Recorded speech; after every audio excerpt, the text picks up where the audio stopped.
name is Wiplove, Lamba, addiction psychiatrist. And I'm Jean-Paul Michael. I'm an addiction case manager.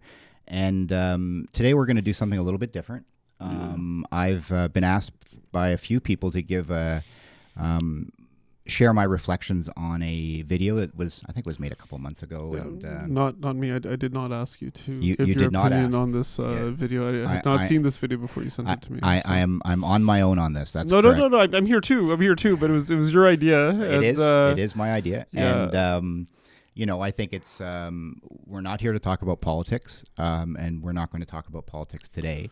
But there are a number of issues that are in the kind of, I don't know, inaccuracies. There's a lot of inaccuracies. There's a lot of inaccuracies. Yep. Not necessarily. We're not in life. And so we. No. But this touches into a field that we work in every day, right? Yeah, every day. It absolutely does. And the thing is, it's as much as nobody wants to get into politics, they fund things, right? So they decide where the money goes, what it goes to, for how much, and where and when. Right. So this is why this is a huge impact. Yeah. A very loaded issue, and one that neither of us are entirely comfortable getting into for those reasons we just discussed and many others. But there is some issues on this that it touched on. So. We're going to watch this video. It's from the leader of the official opposition.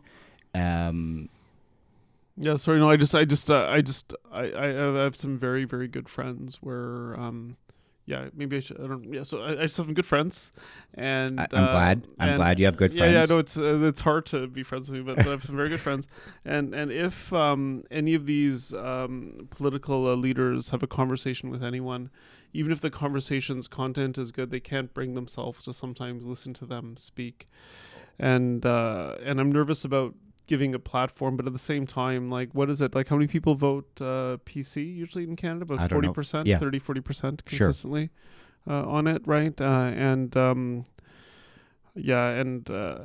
let's bring it out. I'm nervous about this. Duly noted. Okay, all right, let's go.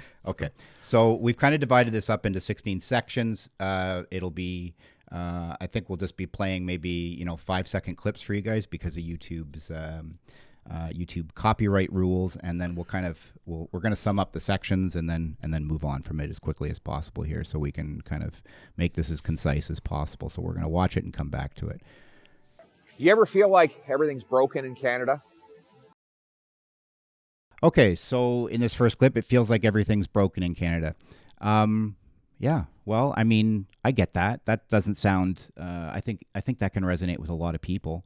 From our field of expertise, healthcare's not going that great right now for a multitude of reasons. We're kind of still battling with COVID. We're still kind of we've got some funding challenges for our folks. Yeah. And if anyone's got somebody who's battling an acute illness right now, they're certainly feeling that. Yeah, and I feel like, and I was talking to my wife last night, and I don't know if this is based on fact or me just imagining things, but I just like, I really feel like the large institutions get constant money, and when the services aren't being delivered, they say we need more money, then they get more money. So I went to get a heart test, right, a breathing and a heart test, and the woman that was there was telling me that when COVID hit, all the community places closed down and none of them were able to reopen. And then because of all the regulations that were there, they weren't able to see people. And when they opened up to see people, what happened was, because they had a new computer system with all these clicks, they could only see about a third of the people they used to see before COVID started, even when they're open up fully. And then on top of it, I missed 3 appointments because I didn't get a single phone call. I didn't get a single letter. I didn't get anything. And finally, someone called me and said, hey, you've missed your 3 tests. What's going on? And they're like, I didn't know. They're like, oh, we sent a letter to your referring doctor who should have called you. Right. So even from our own little world, it's not just happening to people that aren't connected in healthcare. We both work in healthcare every day of our lives. And it happens to us too. Yeah, I have a phone, I have an email, I have a home address, and I check all of those contrary to popular belief. And I'm missing out on a test. It was a year and a half ago that I had shortness of breath after getting COVID, and I still haven't gotten all the tests done yet. Yeah. So you can relate to it personally, and we certainly are all feeling that. And if someone, if someone like me is struggling, can you imagine anyone who doesn't have my resources? I've got a shitload of resources. Yeah, exactly. Right. Yeah, I've got tons of resources. Okay. So let's go to the next one here. And another tent city. In that tent city are people hopelessly addicted to drugs. Okay, so in this next clip, he shows beautiful beach in BC. It is a very beautiful beach, a beautiful province. But is it the most beautiful? I don't know. I don't know if that's an accurate statement. Okay, and he shows the tent city there. That's a complicated problem. It's a very complicated problem. And I don't know how much of tent cities right now are, if we're being totally fair. First off, not everyone in that is homeless is certainly impacted by drugs. Many are, but we don't have any statistics on kind of what those encampments are as far as substance use. But I don't know that. I don't think you can blame substance use, and I don't think you can blame healthcare in general and I don't think he is, in fairness. Just sort of, I guess he's saying that something's wrong here, that this is happening, but it's not just a Canadian problem. This is a worldwide situation, right, where there's a lot of housing issues, there's a lot of housing crunches, there isn't affordable housing for people that need it, but a lot of so it's a complicated problem. Yeah, I agree. So I don't think everyone in tent cities is addicted to drugs, and I don't think everyone addicted to drugs ends up in tent cities. And I think it's a much more complicated problem that doesn't have a simple solution. Right. Okay, that's fair. All right. So it's next one. Putting poisons in their bodies. They've probably lost their homes, their families. They've lost control of their lives, and okay, so here he's saying that they're put as I think we kind of just addressed this a little bit. So he's suggesting that the folks here are putting poisons in their body. They're putting themselves in grave danger, and they could lose their lives because of that. Yeah, no, and I think all of that is true, especially with the unregulated drug supply, right? I think there's a lot of talk about the. I haven't heard the word poison used before to describe it, but you have people that want to use drugs and they don't know what they're getting. Right. And so that's a big problem. Yeah. And if they knew what they were getting, there's a very good chance that the negative outcomes would be a bit more predictable for them. But, even that's a complicated, there's sort of the inner arguments of that, right? Where, if they, the poisoning that people are referring to is generally fentanyl. Oh, so he's talking about, you think he's talking about like the overdose poisonings? Because that's what they use in the emerge language, right? Or in the Health Canada stuff on their website, they'll say poisonings. Yeah, well, yes, I believe they are talking about that. And it's kind of an ironic thing because I get it. And in the beginning it was, and again, this is not, I'm not speaking science-based. I'm basing this on a study, but I'm just basing this on working with people every day that use these substances. And it went from, oh my God, I'm not going to do this. It has fentanyl in it, right? That's how we started a few years ago. And now everybody's looking for fentanyl. When I say everybody, I'm referring to the subset of the population that I work with, which many are living in these places. So it's they're looking for the poison. And because I've heard the places that used to have heroin are going out of business because I think someone was chatting. I don't know if it's true, but because people want the fentanyl, heroin doesn't have as much of a market anymore. So even if you can get the true heroin, once people are, is that true? Is that well? I don't know. Antidotes? I don't know about the heroin bars that you're referring to, but I was just a couple of patients that like were talking about Hell's Angels. Oh, just like there's certain places where they had like an illegal drug supply of heroin. They've had to bring in fentanyl because of course, yeah. That's how you compete, right? Because people want that different high once you get used to it. Right. So they absolutely do. And so I can, give one personal story, not personal, but where I used to work, not not where I work now, where somebody would, it was very much a very frontline job, and people were, overdosing quite regularly. It would be not uncommon to have an ambulance come to our place of work 4 or 5 times in an evening. Yeah.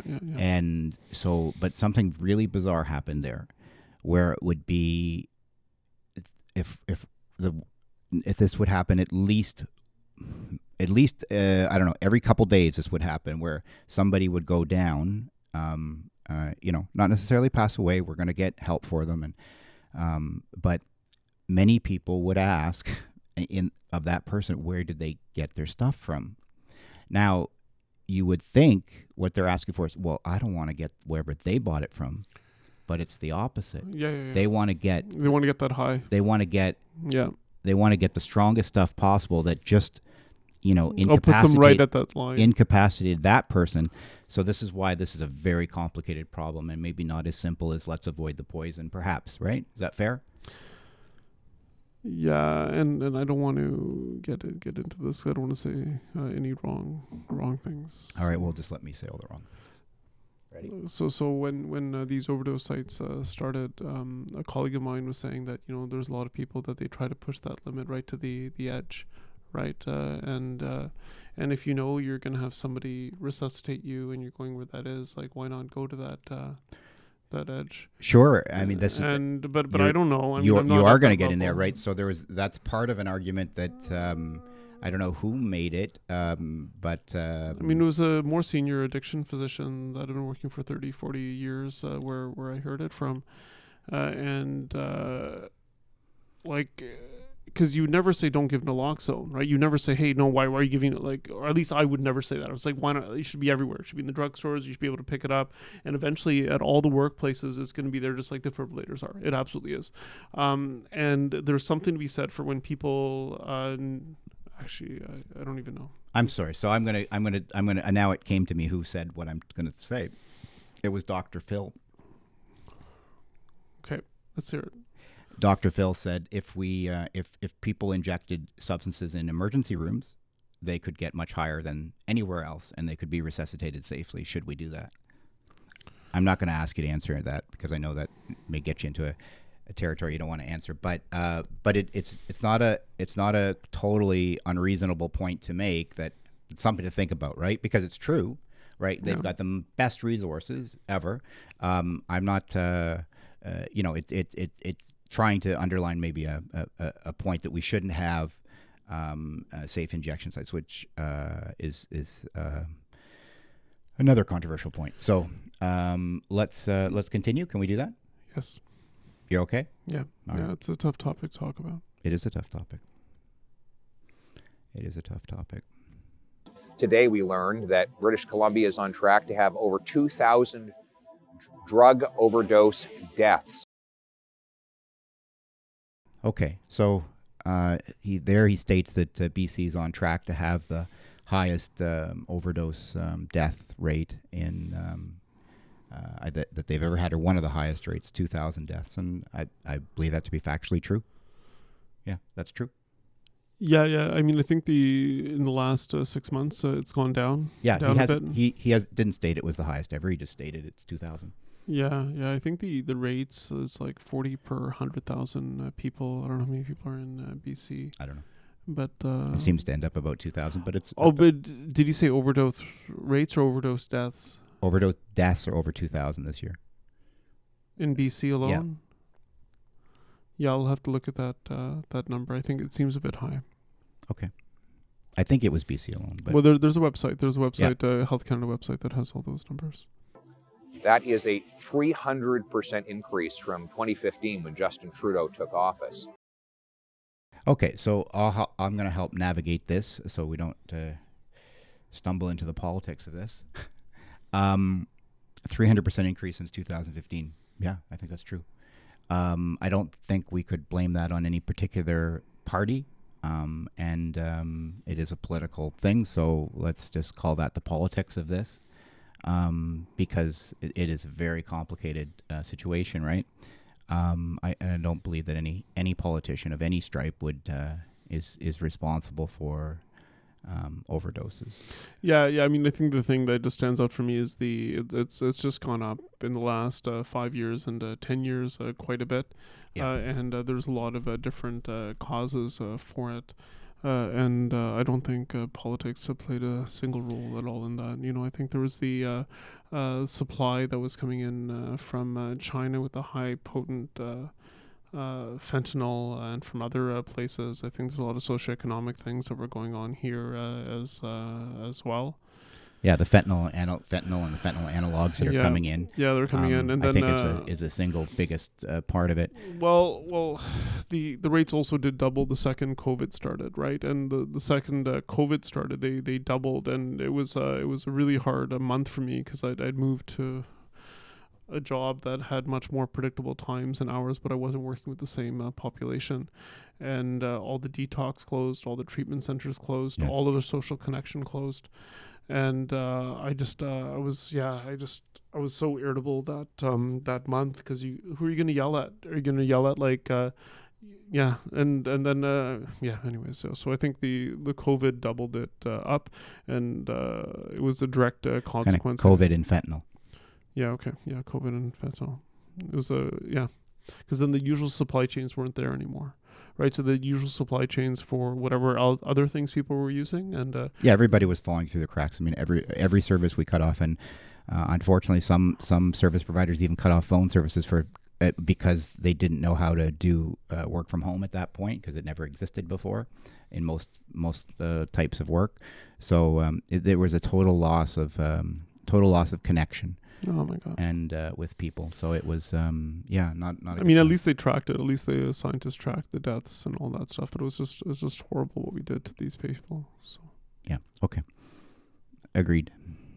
Sister, your brother, your daughter, your son. They could even be your parents.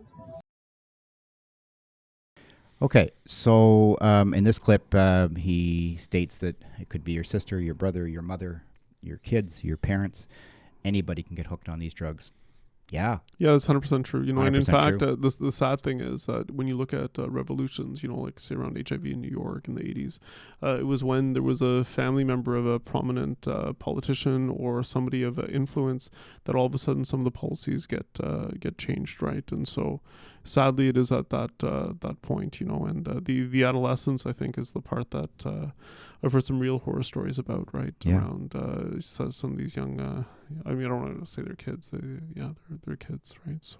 Yeah, and this is tricky, right? Because I mean, we know from working in this field that addiction knows no social economic standard for it, right? We primarily the people that most of you and I work with are not of means, but that's not exclusively so.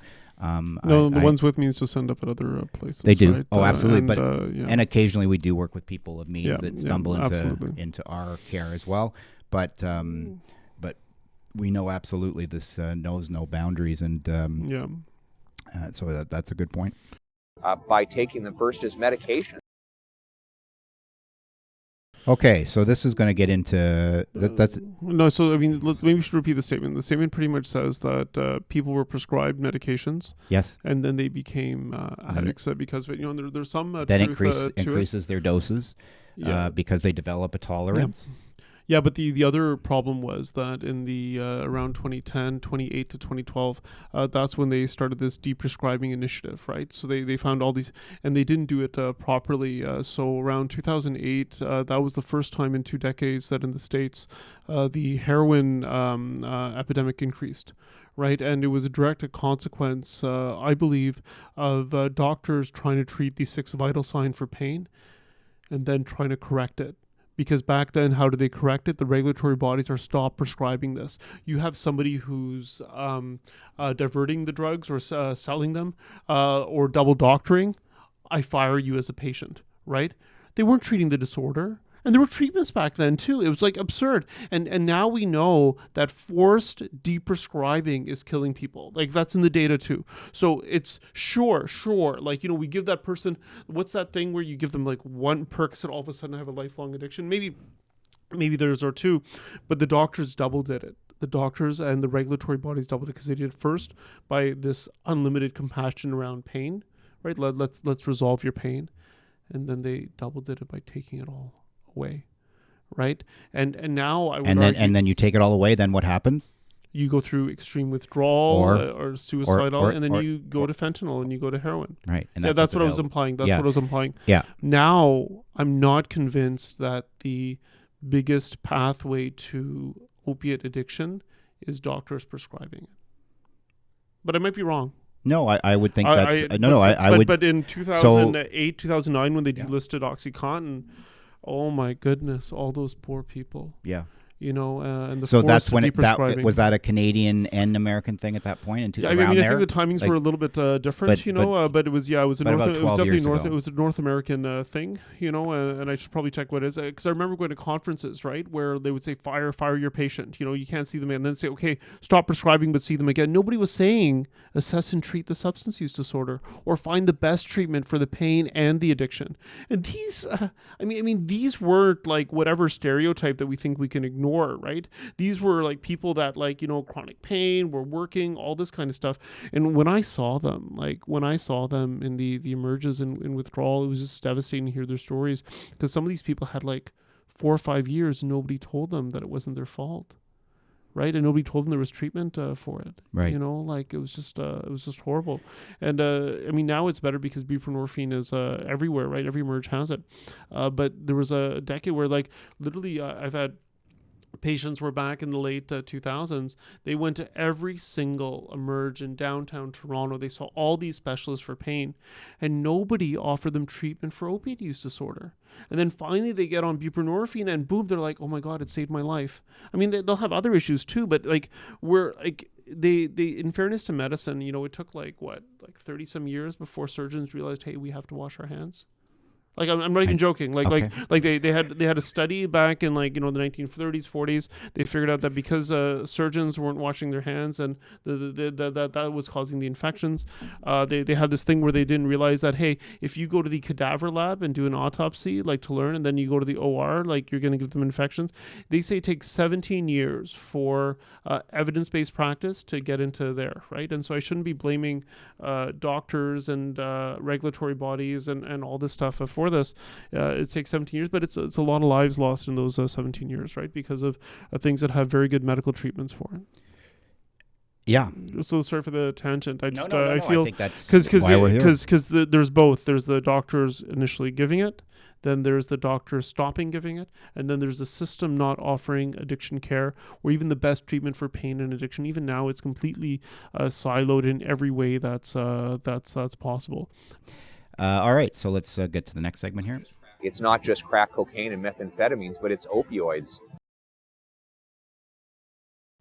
Okay, so I think in this segment he says it's not just I don't know what he said actually. So he said, look, it's not just methamphetamine and other hard drugs. It's also opiates, and these are the drugs that people prescribe, right? And in fairness, I think so. He may get the substances muddled up here, but I don't think that's really key. The overprescribing as far as or underprescribing. He actually said both. Yeah. Okay. All right. Whatever the prescribing, I think the prescribing issue only seems to center around opioids, right?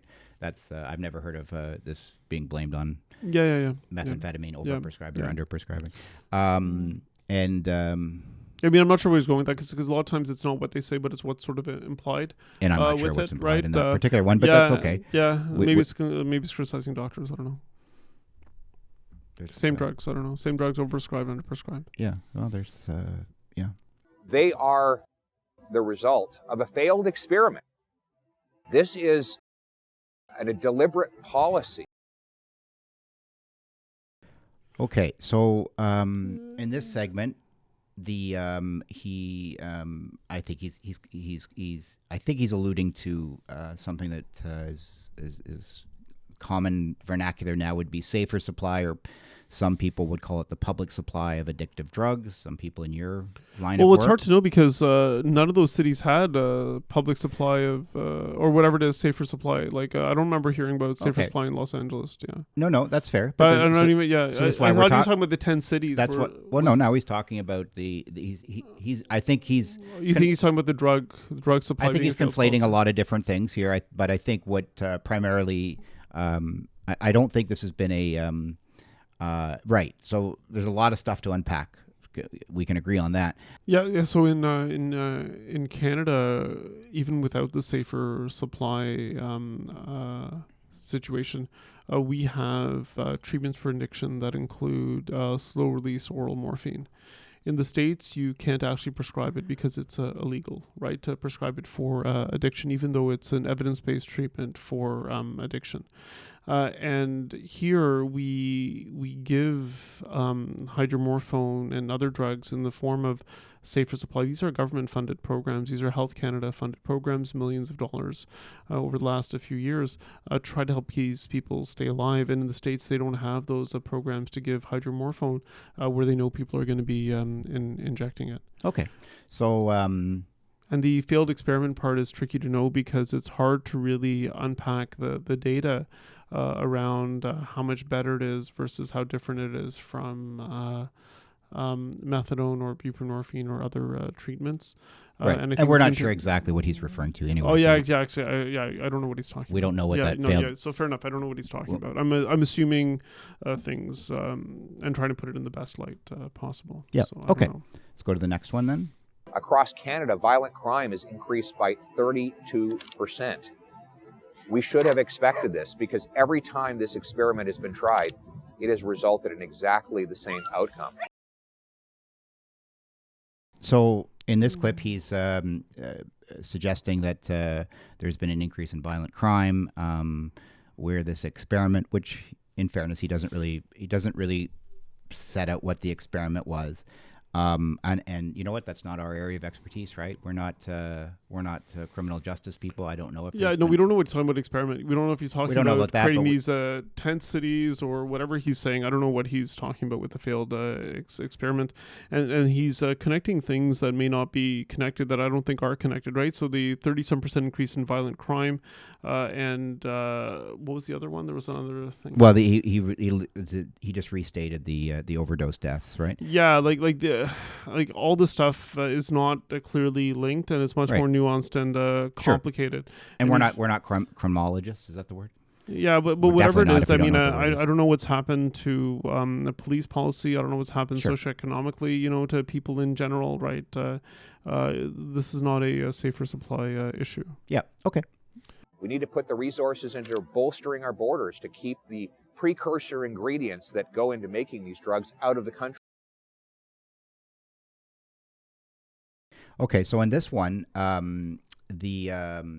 he states that first, we know what works. He's going to go through a few things that works. Now, some of the things that work, I think we'll agree with more than others. This particular one, he talks about tougher borders. I'm going to put a picture up right now, and you'll see in that picture is the amount of fentanyl.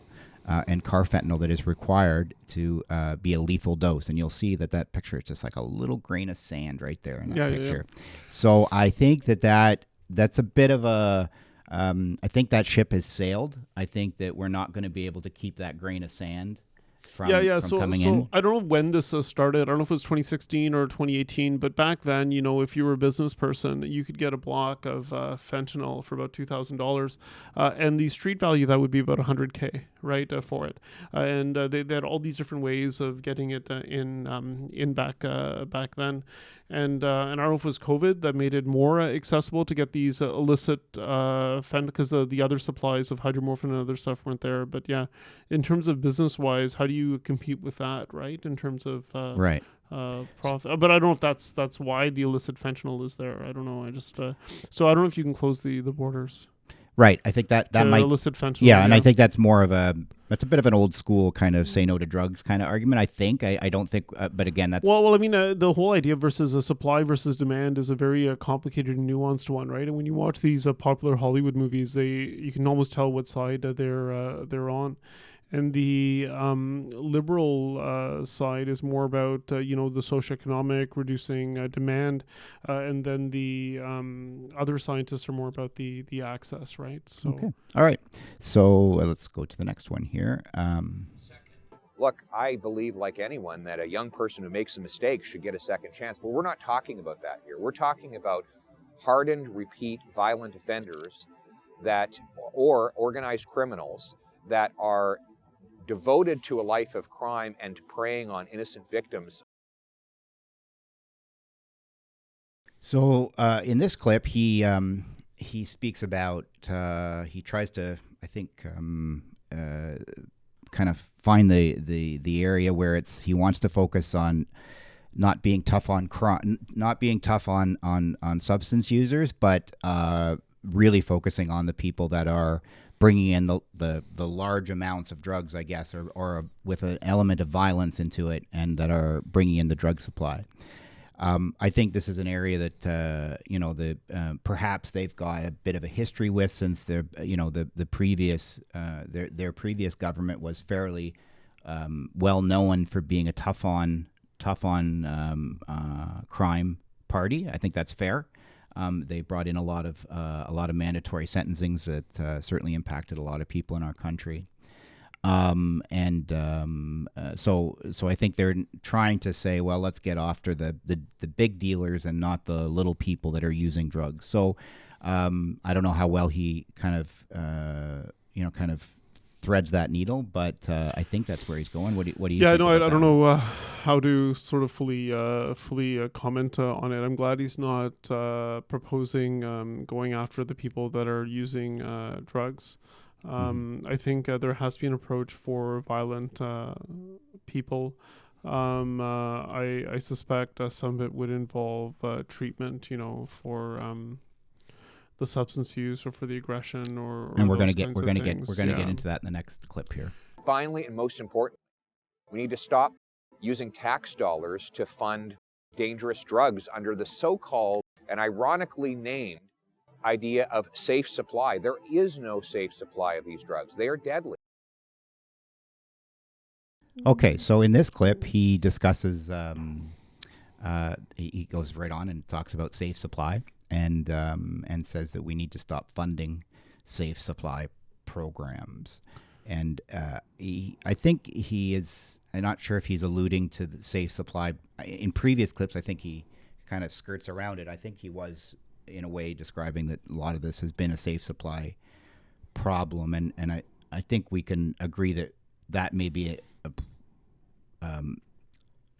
a big overstatement, because the safe supply is not that widespread certainly in our province. It's not at all, and I don't think that's led to any of the problems that we're experiencing. People aren't dying. The majority of people aren't dying because of safer supply. They're dying because of the fentanyl and the unregulated drug supply, and maybe the stuff that leads to people being in that vulnerable state where that's their only salvation in some way. I think as healthcare providers, we need to be very careful about wording and language.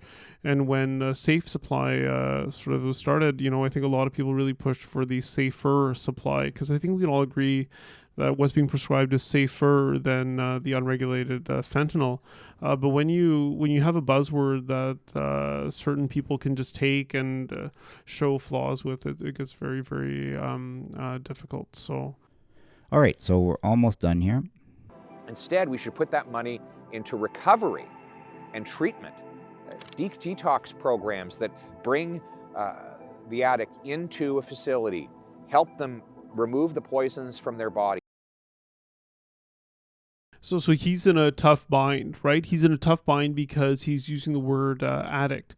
And there's people that have been through AA, NA, stuff like that identify as an addict, people that have been through recovery, all that kind of stuff. But the people that are going to be against him are not the people that have been through recovery. They're going to be the ones that are advocating to support people who use drugs to reduce the deaths in some kind of way. And so I think the challenge is that using the word addict is really going to turn off some people, and they won't hear all the other stuff that he's saying. That's a fair point. And there's delicate ways around language to really share that, right? So, I normally, he's a politician. He's not going to be in the same circles that I'm in, but really there's a way to frame it like for people who use drugs that want a pathway to a different life, they need direct, immediate, quick access to ways of safely detoxing from the substances and connecting to treatments that can really deal with whatever socioeconomic other problems that may have led them to get there in the first place. If they want to. if they want to. Yeah, And, yeah. and I think that's the key part. He didn't include that, but and that's where our gap is, right? Right. So when we have, say, like a harm reduction program for alcohol, right, or we have a harm reduction program for substances, we don't always have that direct access to treatment, and you have to ask yourself, why is Netherlands and why is Portugal so good at it? Yeah. They have like methadone clinics at every corner. Yeah.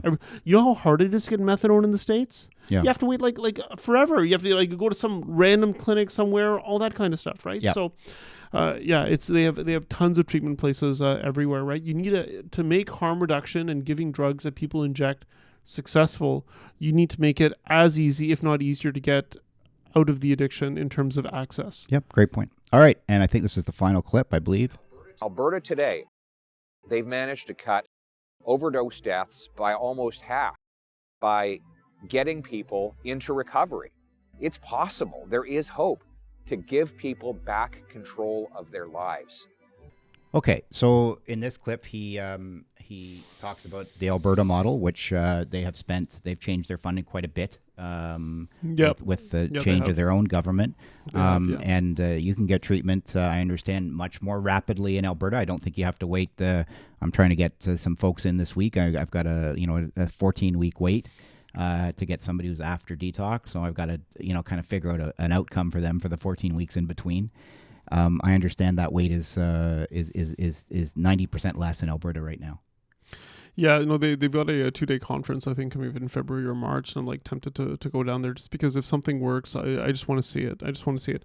And every time I go and I listen and I try to learn about a treatment, I try to figure out how to implement it, I always think about those subset of people that it harms, right?